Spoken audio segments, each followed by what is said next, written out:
Hi, I'm Paul Marcel. If you've been watching my blog, you know that I've recently purchased a Laguna LT-18 bandsaw. Now, I really love this saw. I've put a lot more miles on it since that review. The one thing I didn't like at the time, and I still don't like, is that the dust collection on it is really bad. It only has a port down in the lower corner of it, so it basically keeps the bottom cabinet clean, but of course the table just, all the dust just ends up right here. There's not enough airflow that's coming through this zero clearance insert at the top. Now, I want to correct that, but the way that I'm going to correct it and sort of the method that I'm going to use, you could easily do on your bandsaw. In fact, I had a Rikon 14 before this, and this same technique could have been used then had I gotten off my butt and done it. Now, if you've seen my guided tour of my Pimp saw stop, you know that the back end of it's got a lot of dust collection ports that are being used to try modulating airflow and stuff like that. And a lot of those techniques I'm going to carry over to this solution. Now, with that port that's down below, I still want airflow to go to the bottom cabinet to keep that clean. I don't want the dust to build up on the bottom wheel and get pounded in there. It causes a lot of problems. So what I'm going to do is similar to what I did on the saw stop, is I'm going to use a blast gate on that 4-inch port. And then ahead of the blast gate, I'm going to put a 4-inch to 2.5-inch connector here. So what will happen is I'm able to use the blast gate to modulate how much air is coming from the bottom port, which is this, versus coming out of this 2.5-inch hose. And this 2.5-inch hose is going to go to basically a small shroud that I'm going to show you how I'm making for the shroud that's going to go underneath the table. Now, a 2.5-inch dust port, 2 of those is the same surface area as a 4-inch port. So basically, you should be able to close this blast gate to about the halfway mark, and you should be getting even flow from both sides. Now, of course, straight flow is going to be easier than coming through a curve, so you're probably going to have to modulate this more. Plus, you're going to want a little bit more airflow up here. If you get most of the dust out of the gullets up here, when it just goes and clears underneath the table, you're going to have very little to collect on the underside. So you're actually going to want to bias it more towards this top port. So to me, the key of this project is this idea of using the blast gate in order to modulate the air between the two. The rest of it, you could come up with a solution for your saw. What I'm going to do is show you how I'm going to do it on the underside of my saw, since I want to still allow for the table to be able to tilt. Now, I don't care if I don't get as good dust collection then, because I don't actually do that very often, but I don't want to have to dismantle something that's maybe even been permanently attached. The way I'm planning on doing this, nothing will be permanently attached. Now, the materials I'm going to use, I have some hardwood that's been planed down. This is an excess from one of my previous projects. It turns out it's a great thickness for where I'm going to be using it and where I need some rigidity. And you'll see that when I bring you down under the table. Now, these are some formable PVC plastic sheets. They're 1/8 inch thick. They're fairly rigid. Certainly down there where the airflow is going to be going by, these are going to be more than ample. What's nice about these is that you can hit them with a heat gun and then you can bend them. Just use the corner of your bench in a way like a bending brake that you would use in a sheet metal shop, and you can bend it over once you've softened it up with a heat gun, and then when it hardens back up, it'll be rigid again.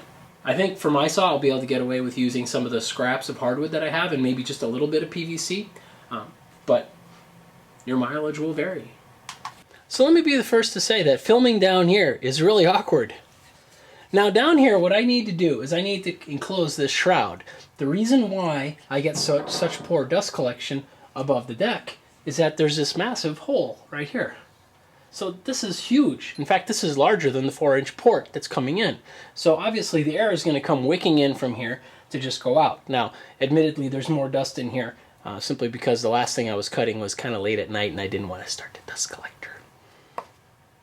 So now the side of the saw here has a little slot. Of course, you could cut your own slot, or you can come up with a different solution with a lot of strong magnets. But one of the ideas that I'm having here, I'd like to take a piece of my hardwood, and I'm going to put it on the outside here, so that I can put a screw through there to a piece of wood, and then I could put a slot, so I could raise and lower this piece of hardwood. And then I'm going to put a hole in there for this 2.5-inch dust port. I'm going to put the flange, aiming it towards the back, so I can simply loop the tube back here, keep it out of my way. I don't want it coming straight off. But what I can do is I can put that up here where it's going to get the most airflow. Now for my saw, there is a gap here between the tilt mechanism and the bottom of the table. And it turns out that this is very close to the size of, say, 3/8 or 1/2-inch ply, so I could very easily just take a piece of scrap later. This isn't the right size, and I could just slide it in here.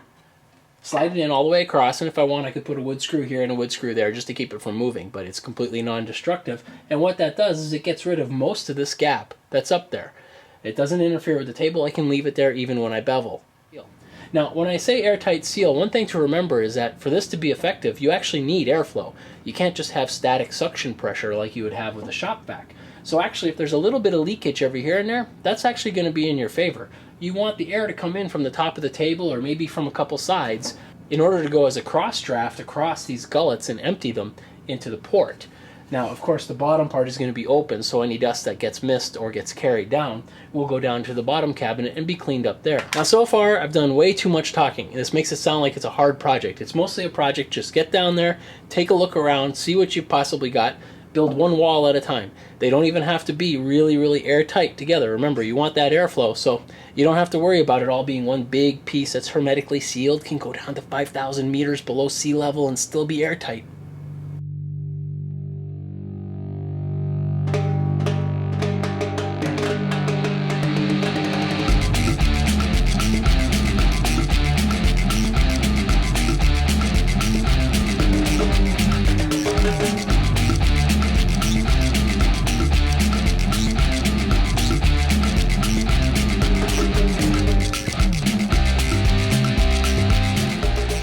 First wall's down. Got the flange on here. I had to put a little notch in there just to make it so it could go all the way up. Very easy to do. Just keep pushing things around, notching out things until it just works. Didn't take very long. I have a T-nut in here inside this hole that was already existing on the saw. If you need to cut a little hole, that's not going to be a horrible thing to do. You can just do that with like a cobalt tip drill bit. Go slow. And then I just put a little thumb screw on here. Now for me, I've got this little angled piece over here, which looks kind of like a nuisance at first. Like, man, I gotta take a bevel gauge or something like that and measure that, and oh man, that's like woodworking. So what I was gonna do instead, there happens that there's a small hole here. What it's for, I don't know. It's obviously not for airflow or anything like that. So what I'm gonna do is I'm gonna take a longish piece of wood here, probably just a stub of a 2x4. It'll have I'll drill a hole in the pilot hole in the 2x4 and just run a screw straight up through here, so it's going to hold that in place.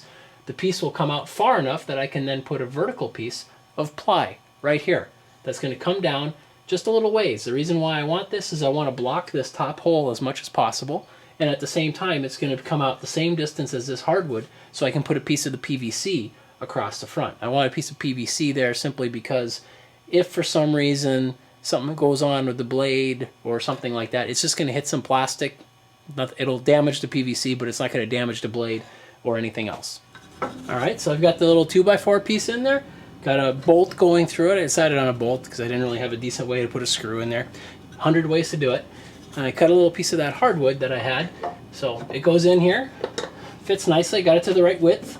It'll go all the way to the top. Now I bothered to put a little notch there because there was a little bit of the webbing. So, 2 swipes with a dovetail saw to make the verticals, and then a cut across with the fret saw, and I was done. So we've got this. It'll go all the way up. Now I already put the screws in because I put 2 holes in there, knowing where it's going to go. Of course, this is going to be really annoying to put the holes in. So what I'm going to do is I'm just going to press it against there to make some good marks. Now spin this around. Those are my 2 pilot holes. So now with these 2 boards here, and they're pretty much fixed into position, I'm looking at this piece of PVC that I could put, I'll cut it of course, but it'll go here. I could cut a couple little notches pretty easily. This stuff cuts nicely with a knife. So I could pretty much make it go around all these little gaps and holes to even make it more airtight. Now the door is going to close, and when the door closes it touches this and it touches this. This is already recessed back because of this part here, so I'm actually going to be able to get the piece of PVC right in there, and the door will close and hold it in place. So what I came up with, 2 little number 6 screws just into the side of this wood.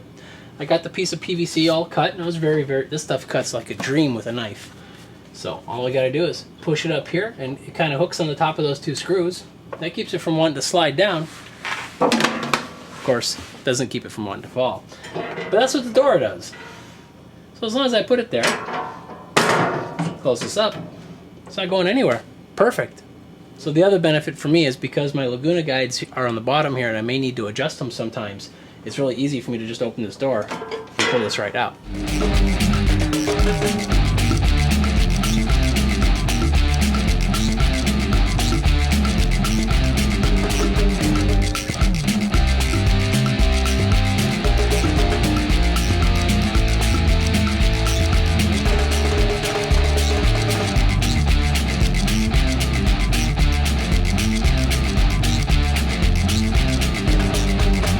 Now what you don't know is that all the dust that was on there before was actually from doing basically that exact same resaw operation I just did now. There was a ton of dust. Now the dust down there, if you had been noticing that, that was from before. I did a couple cuts a couple days ago that I left the dust there because I was intending on doing this and I wanted some dust to test it. So that's really good. Most of that dust came off when I would start a cut where there's really not a lot that you can do there.